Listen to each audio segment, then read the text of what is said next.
Hi guys! Good morning! Welcome back po dito sa Gandara SRA channel for showbiz update.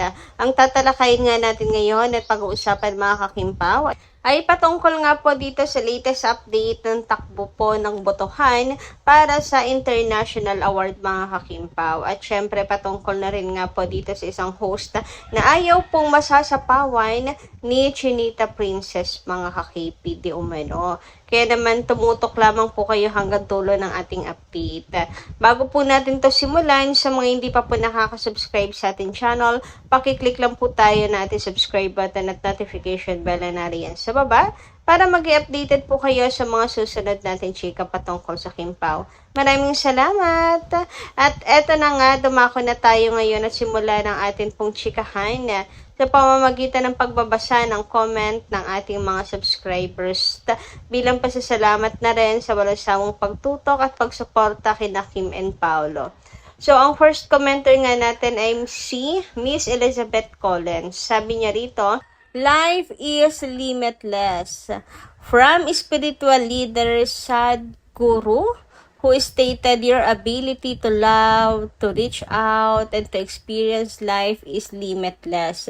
The limitation is only the body and the mind.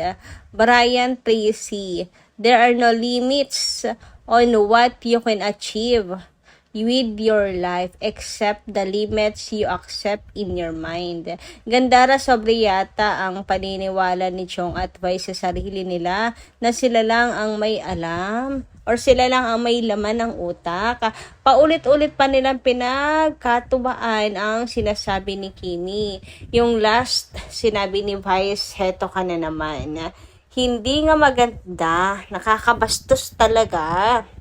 Lalo na at special day nila at maraming bisitang judges. Ang masama doon, mali naman sila na pagtawanan siya dahil meron naman talagang quote na ganun. At silang dalawa ni Vice at Chong ang unaware of it. Napahiya si Kimi for nothing. Ayan, hayaan niya Miss Elizabeth. Napahiya lang naman po si Chinita Princess sa mga taong wala pong alam. Pero syempre para sa mga matatalino at may alam mga kakimpaw, Kim Chu is genius mga kakimpaw kasi marami siyang nalalaman kasi dahil na rin sa hilig niya pong magbasa ng libro, di ba mga kakimpaw? So, kumbaga nga makikilala mo talaga kung sino ang mga nagbabalat kayo mga kakimpaw. Anyway, tungkol nga po dyan, hindi naman natin matatawag na bardagulan ang tungkol po dito. Kasi nga, intentional na po yung pagtawa nila kay Chinita Princess, mga kakimpaw. Kasi gusto nga nila na i-point na sila po yung tama. Pero si Kim pinaglaban talaga niya yung kanyang sinabi, mga kakimpaw. So, siguro malinaw na hindi naman po iyon bardagulan mga kakimpaw. Tsaka bardagulan may oras, may tamang panahon para dyan mga kakimpaw. Napaka-serious naman po ng sinabi ni Chinita Princess mga kakipi. Alam natin na entertainment yan, but at the same time, dapat nakakapulutan po yan ng aral. Di ba mga kakimpaw, minsan rin naman si Vice, nagbibigay din po ng words of wisdom, 'di ba? At wala pong kumukontra sa kanya. Hindi po siya binabardagul. Hindi sila nagbabardagulan or binabara si Vice kapag nagsasalita siya ng words of wisdom. Kasi nga it's time for the words of wisdom. Pero bakit si Kim nang siya po ay nagsalita na ayun, bardagulan daw. 'Di ba mga kakimpaw? May tamang oras po para doon. Anyway, update naman tayo mga kakimpaw dito po sa tally of votes ng SDA. So, ito po yung latest update na nakita ko po sa ngayon mga kakimpaw. Ayan, number 1 po si Paula Avellino, number 2 si Chinita Princess Kim Chu, at number 3 po si Sofia Fiang Smith. Ayan, ang dami po talaga mga nominado at talagang mga kakimpaw, medyo mabigat ang labanan. Simula pa lang to pero humahabol agad si Fiang, ang Gen Z, mga kakimpaw. So, pang-apat po si Ann Curtis, Kyla Estrada, J.M. Ibarra, Anton Vinson, Gerald Anderson, at marami pang iba. Ano na pangalan yan ha? Malalaking pangalan, mga kakimpaw. Nandiyan din Dingdong Dantes, Carlo Aquino, ayan. Pero sa ngayon, ang pangamba po ngayon ay si Fiang Smith kasi siya po yung number 3, mga kakimpaw, diba? And alam nyo naman, ang lakas dyan sa botohan, mga kakimpaw. Sa PBB, diba? Ang laki po ng votes sa kanya. Laki ng lamang talaga. As in, so, pagdating sa mga fans, at talagang pagdating sa botohan, may napatunayan na rin naman si Fiang. Ayoko siyang maliitin, pero speaking of husay talaga sa pag-arte, international award, hilaw pa siya. For me, mga hakimpaw, hilaw pa siya. Kaya naman yung mga fans, sana huwag pong ipilit agad-agad na magkaroon siya ng international award, lalo kung sila lang naman po magpipilit. Ayan, nakaka-proud kung makakakuha po siya ng international award sa ganyan pong kahilawan, or I mean, ganyang kabata pa, tapos bago lang sa industriya, magkakaroon ng international award. Kung talagang siya ay pinili ng mga judges from different countries, mga kakimpaw. Pero kung botohan lang din ng fans, na kung masasabi natin na hindi rin po deserving, mga kakimpaw. Di ba talents kasi pinag-uusapan din dito, hindi lang naman dahil sa votes. Pero since, ayan, perahan na rin po ang labanan ngayon, ipaglaban natin si Paolo Avellino. Since may pera din naman tayo at deserving talaga si Paolo Avellino manalo, bakit hindi natin i-push yan, mga kakimpaw? Diba? Huwag tayong papayag na yung mga hindi po deserving ang siya pong tawag dito, mananalo.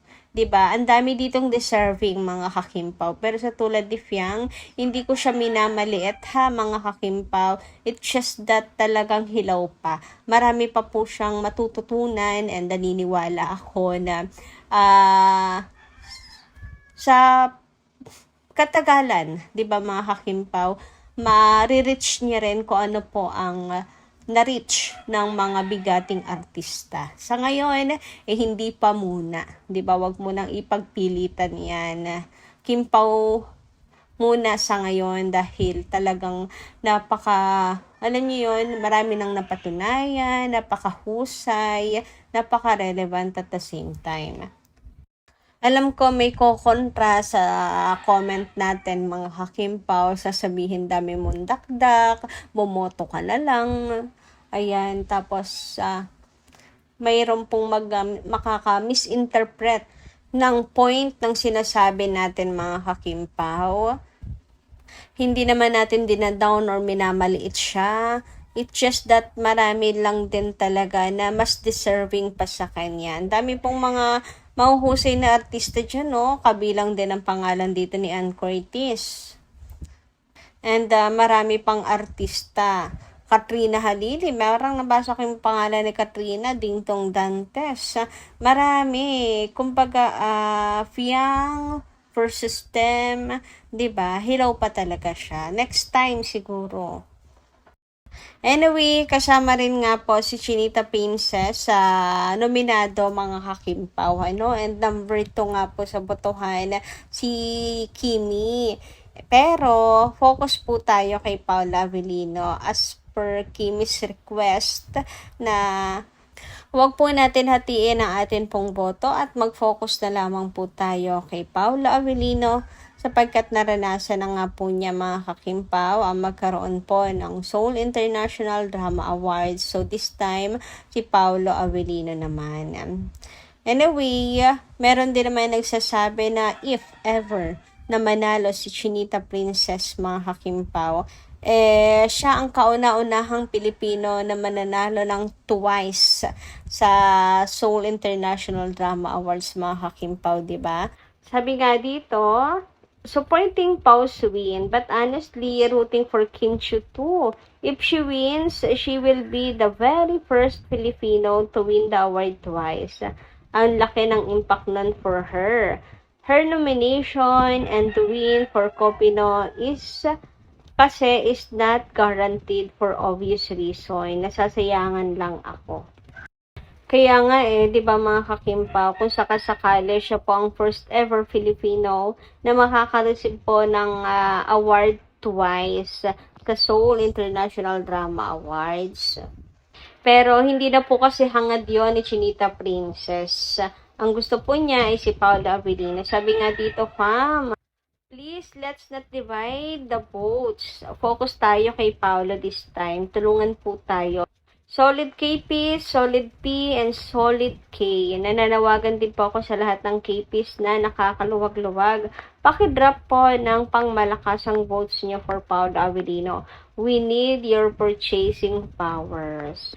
So, ayan na nga. Tulungan po talaga tayo. 3 fandoms. Solid Kim Pao, Solid Paolo Avellino, and Solid Kim Chiu. Pero kasi meron din talagang goal ang Solid Kim Chiu fans mga Kim Pao Kaya naman, talagang hindi po natin mabubuo to for Paolo Avellino. Sayang lang mga kakimpaw. Sure win na sana yan kung talagang pati po sila ay solid din na iboboto po si Paolo Avellino.